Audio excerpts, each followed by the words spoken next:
క్రిష్ సత్య వాళ్ళ ఇంట్లో టీవీ చూస్తూ ఉంటాడు. ఇంతలో అక్కడ నడుము సీన్ రావటంతో అక్కడ ఉన్న క్రిష్ కూడా సత్యను చూసి నేను కూడా ఇలా సత్యను పట్టుకుంటే చాలా బాగుండే అని చెప్పేసి అయితే అనుకుంటూ సత్య రూమ్లోకి వెళ్తూ ఉంటాడు. ఇంతలో అక్కడ ఉన్న సత్య అయితే బట్టలు సర్దడం చూసి ఎలాగైనా నడుము పట్టుకుందామని చెప్పేసి అయితే తనని వెనక నుండి పట్టుకోవడానికి వెళ్తూ ఉంటాడు.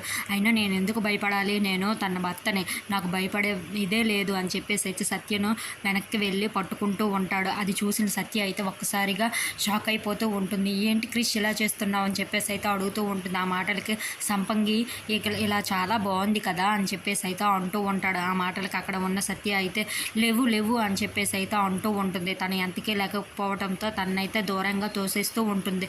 నువ్వు మనిషివా మృగానివా అని చెప్పేసి అయితే క్రిష్ని చూసి గట్టిగా తిడుతూ ఉంటుంది. అది చూసిన క్రిష్ అయితే ఒక్కసారిగా షాక్ అయిపోయి ఏంటి ఇలా ఉంటుంది సంపంగి అని చెప్పేసి అయితే అనుకుంటూ ఉంటాడు. ఇంతలో అక్కడ ఉన్న సత్య మాత్రం చాలా కోపంగా నువ్వు మనిషివా లేకపోతే మృగానివా, ఎందుకు ఇలా చేస్తున్నావు, నువ్వంటే ఇష్టం లేనప్పుడు నన్ను వచ్చి పట్టుకోవడానికి నీకు సిగ్గుగా లేదు అని చెప్పేసి అయితే కృష్ణని చాలా గట్టిగా తిడుతూ ఉంటుంది. If you like this video please subscribe our channel.